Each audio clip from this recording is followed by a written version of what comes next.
Assalamualaikum warahmatullahi wabarakatuh. Perkenalkan, nama saya Haryadi Cahyo dengan NIM 2046413 SV UGM. Saya di sini akan menjelaskan mengenai pemrograman spasial pengolahan data yang terdiri dari 12 acara. Acara yang pertama yaitu pengenalan penggunaan Google Ads Engine dengan tujuan yaitu mengenalkan penggunaan Google Ads Engine untuk pengolahan data spasial. A dan bahan yang digunakan yaitu Google Ads Engine, dan bahan praktikum yang digunakan yaitu Citra Modis. Kemudian hasil praktikum yaitu fungsi menu pada interface. Interface pada Google Ads Engine cukup menarik dan penempatan menu-menunya cukup mudah untuk dicari. Menu pada Google Ads Engine terdiri dari 3 baris, yaitu baris pertama untuk melakukan pencarian tempat dan data, baris kedua digunakan untuk repository dan pengolahan data menggunakan bahasa JavaScript, dan baris ketiga digunakan untuk menampilkan map. Baris pertama terdiri dari menu, search, dan akun. Baris kedua terdiri dari 3 kolom, yaitu kolom repository, kolom kode, dan kolom response. Kolom repository terdiri dari script, dokumen, dan aset. Berikut merupakan yang kedua yaitu penjelasan mengenai data modis. Berikut merupakan produk dari NBAR, yaitu produk gabungan antara data dan dari pesawat ruang angkasa Terra dengan Aqua. Produk ini menyediakan data reflektansi 500 meter dari band 1 sampai 7 yang didapatkan dengan fungsi distribusi reflektansi dua arah, sehingga data seolah-olah diambil dari tampilan nadir. Produk ini menggunakan sistem koordinat sinusoidal dengan luasan 1.200 km persegi. Acara yang kedua yaitu pengambilan temperatur permukaan dari modis. Tujuannya yaitu mampu menggunakan GEE untuk mengolah data, khususnya data temperatur permukaan dari Citra Modis. Dan bahan yang digunakan yaitu menggunakan GEE, dan bahan praktikum yaitu Citra Modis. Hasil praktikum yaitu visualisasi data suhu di Kabupaten Bantul. Hasil praktikum kali ini yaitu data image di grafik temperatur dan data temperatur dalam bentuk CSV. Data hasil ekspor lainnya yaitu data grafik dan data Excel. Data Excel di dalamnya memuat tanggal dan ukuran suhu yang pengukurannya dilakukan 4 kali dalam sebulan. Selain itu juga terdapat data grafik yang menunjukkan tren suhu dari tahun 2010 ke 2017 jika dilihat dari grafik suhu permukaan bumi mengalami peningkatan suhu pada tahun 2015, namun setelahnya mengalami penurunan. Hasil yang kedua yaitu grafik tren suhu di Kabupaten Bantul. Pada tabel grafik tersebut menampilkan tren suhu permukaan di Kabupaten Bantul dari tahun 2010 sampai dengan tahun 2017. Pada grafik tersebut dapat dilihat bahwa tren suhu permukaan dari tahun 2010 ke 2011 menurun dan kembali meningkat pada tahun 2012. Pada tahun 2012 sampai 2015, perubahan suhu yang terjadi stabil dengan sedikit peningkatan yang puncaknya terjadi di tahun 2015. Namun pada tahun 2016 ke 2017 terjadi penurunan suhu permukaan. Acara yang ketiga yaitu Supervised Classification menggunakan Google Ads Engine. Tujuannya yaitu mampu menggunakan GEE untuk melakukan klasifikasi multispektral terselia atau Supervised Classification. A yang digunakan yaitu Google Ads Engine, dan bahannya yaitu Citra Landsat 8. Hasil praktikumnya yaitu hasil klasifikasi Supervised. GEE dapat digunakan untuk melakukan klasifikasi multispektral terselia atau Supervised Classification. Klasifikasi yang dilakukan menggunakan Citra Landsat 8 yang dilakukan komposit citra untuk mempermudah klasifikasi. Klasifikasi supervised dengan menggunakan GE dibagi menjadi 7 tahapan, yaitu tahapan untuk memperoleh data citra, membuat komposit citra, membuat training area, melakukan sampel region, melakukan klasifikasi, visualisasi hasil klasifikasi, dan ekspor data. Hasil ekspor tersebut dikirim ke Google Drive user dengan formatif. Hasil ekspor dapat dilihat menggunakan Altmap 10.8.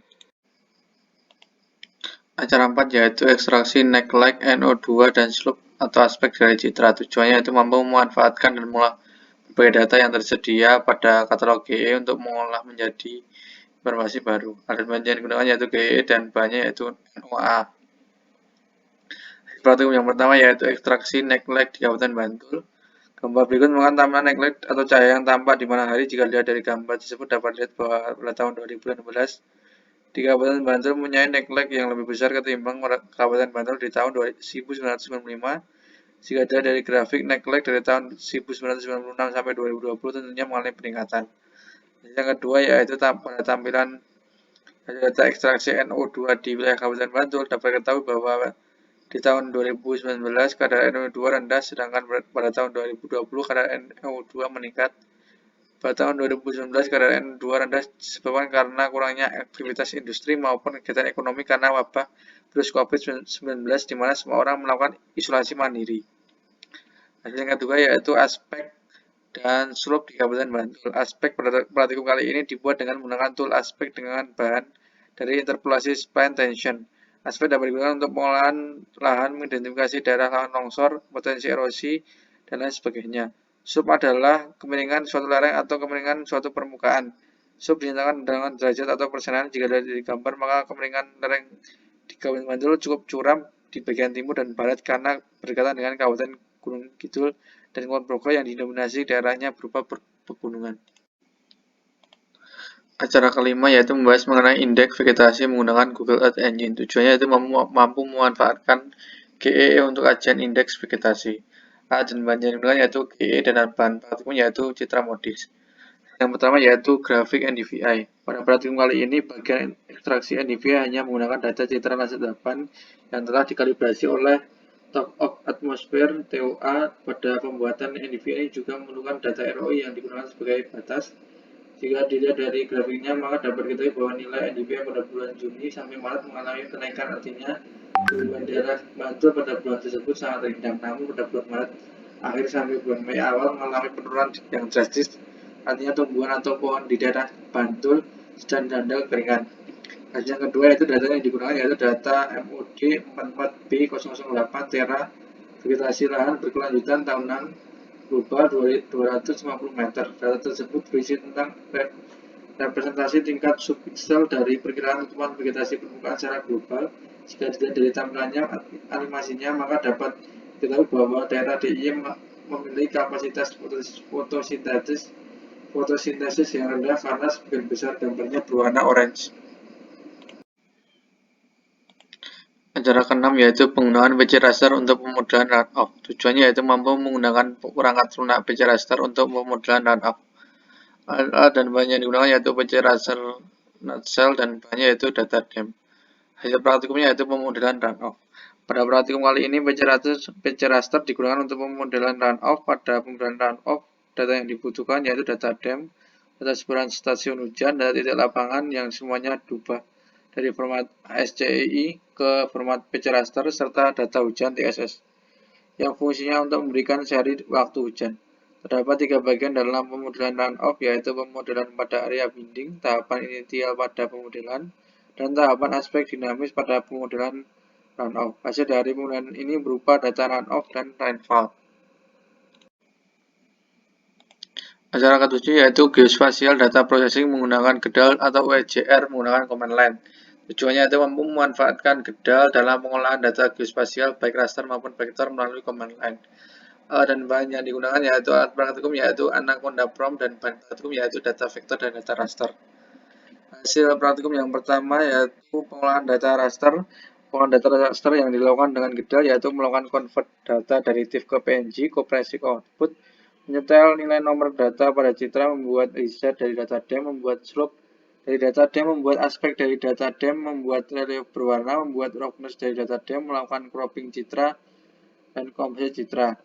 Hasil yang kedua yaitu pengolahan data vektor yang terdiri dari mengubah data raster menjadi data vektor, membaca sumber data CSV, mengubah XLS ke data vektor titik, menggabungkan data vektor, membuat kontur, dan convert data XML. Acara ke-8 yaitu Geospatial Data Processing menggunakan GEDAL melalui Python binding. Tujuannya itu mampu memanfaatkan GEDAL dalam pengolahan data geospasial baik raster maupun vektor melalui Python binding. Alat dan bahannya digunakan yaitu Jupyter Notebook dan bahannya yaitu data vektor dan data raster. Berikut mana hasil praktikum berupa interactive map. Pengolahan data yang dapat dilakukan dengan GEDAL yaitu menambahkan peta, menambahkan label, menambahkan data GJSON, menambahkan data shapefile, menambahkan data geodata frame, dan menambahkan marker. Yang kedua itu membuat live map. Pengolahan data dengan live map yaitu kustomisasi tinggi peta, melakukan control visibility, melakukan pergantian base map, melakukan jog layer, menambahkan legenda, membuat color bar, membuat heatmap, converting CSV to point, dan menampilkan gambar di peta. Yang ketiga itu membuat IPY leaflet. Pengolahan data dengan IPY-LIFRAT yaitu membuat poin, membuat poligon, menampilkan tabel, membuat marker, melakukan marker cluster, dan menampilkan icon. Acara ke-9 yaitu build Geospatial Data Processing Apps menggunakan GEDAL atau UJR. Tujuannya itu mampu untuk memanfaatkan GEDAL untuk membangun aplikasi pengolahan data geospasial melalui .NET Binding. A dan bahan yang digunakan yaitu Visual Studio dan bahannya itu data vektor. Praktikum berupa hasil intersect. Pada proses intersect kali ini menggunakan library GEDAL dan UJR yang terdapat di Visual Studio. Berikut merupakan hasil dari proses intersect. Pada proyek kali ini menggunakan data simpanan permukaan dan data kemiringan lereng. Data ini sebenarnya digunakan untuk menghitung skor dari runoff. Proses intersect merupakan proses untuk menampalkan satu atau lebih layer data spasial vektor menjadi layer yang terdiri dari gabungan kedua data. Data yang digabungkan tidak harus memiliki luasan area yang sama karena pada proses intersect data yang digabungkan akan menjadi satu. Acara ke-10 yaitu Geospatial Data Science. Tujuannya yaitu mampu untuk melakukan analisis data dalam Geospatial Data Science khususnya menggunakan GeoPandas, NumPy, Plotly, dan Volume melalui Jupyter Notebook. Dan bahan yang digunakan yaitu Jupyter Notebook dan bahannya yaitu data harian COVID-19. Hasilnya yaitu hasil visualisasi data COVID-19. Analisis data dalam Geospatial Data Science pada praktikum kali ini yaitu mengolah data COVID-19 yang ada di seluruh negara. Data tersebut diupdate setiap harinya sehingga informasi yang akan diolah juga terkini. Pada praktikum kali ini data science akan divisualisasikan dan diolah dalam bentuk graph dan map menggunakan GeoPandas, NumPy, Plotly, dan Volume melalui Jupyter Notebook. GeoPandas digunakan untuk membaca data, NumPy digunakan untuk pengolahan data numerik, Plotly digunakan untuk memvisualisasikan data ke dalam graph, dan Volume digunakan untuk memvisualisasikan data ke dalam bentuk map.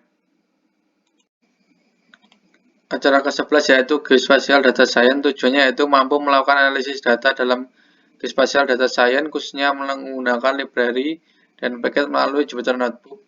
Dan bahan yang digunakan yaitu Jupyter Notebook dan bahannya yaitu data harian COVID-19, data Zomato, dan data global warming. Hasil praktikum yang pertama yaitu hasil visualisasi Zomato. Data Zomato dapat dilakukan analisis spasial untuk dapat diambil koordinatnya dan divisualisasikan menjadi heat map dan market cluster. Data Zomato merupakan data CSV yang di dalamnya termuat data nama restoran, lokasi, dan nomor telepon. Data tersebut dianalisis dan divisualisasikan dalam bentuk map. Hasil yang kedua yaitu hasil visualisasi data temperatur. Pada praktikum kali ini data temperatur dapat dilakukan analisis yaitu rata-rata temperatur yang ada di setiap negara.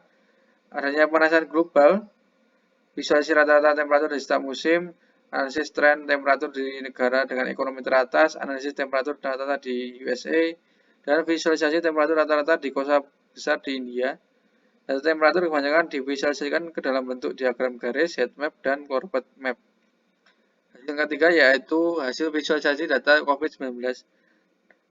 Data terakhir yaitu data harian kasus COVID-19 yang ada di seluruh dunia. Data COVID tersebut dapat diolah dan dianalisis berupa pembuatan corbett map untuk kasus terkonfirmasi COVID-19 di seluruh dunia dan di setiap benua. Selain itu juga dapat dilakukan analisis berupa pembuatan scatter plot untuk kasus terkonfirmasi COVID, recovered, dan kematian. Selain itu juga untuk data kasus recovered dan death dapat divisualisasikan dalam marker cluster, dan heat map. Acara yang terakhir yaitu acara ke-12 yaitu Geospatial Data Processing menggunakan R. Tujuannya yaitu mampu melakukan pemrosesan dan analisis data dalam Geospatial Data Science khususnya menggunakan bahasa R dan memanfaatkan berbagai package. A yang digunakan yaitu RStudio dan banyak yaitu data ENZO Index, data Team Series, dan data Medium Resolution. Hasil praktikum yang pertama yaitu pelatihan hari pertama membahas mengenai pengolahan data ENZO Index, data Excel atau data tabular. Data tersebut dapat dilakukan perhitungan berupa nilai MAC, mean, standar deviasi, dan rata-rata juga dapat dilakukan perhitungan dengan metode Mann-Kendall dan Senslope. Pelatihan yang kedua yaitu melakukan pengolahan data spasial berupa data citra raster yaitu data GIMS, lens cover, dan probability. Pengolahan data yang dilakukan berupa rescale data, stacking data, extend, aggregate, resample, melakukan masking, dan membuat function dan summary. Hasil yang ketiga yaitu pada pelatihan hari ketiga membahas tentang pengolahan data citra Sentinel-1, Sentinel-2, 10 meter, dan 20 meter. Selain itu juga membutuhkan data ROI yang digunakan untuk klasifikasi supervised. Pengolahan data menggunakan R lebih efektif karena dapat memuat banyak library ketimbang menggunakan Jupyter Notebook. Sekian penjelasan mengenai acara PSPD Sekian dari saya. Wassalamualaikum warahmatullahi wabarakatuh.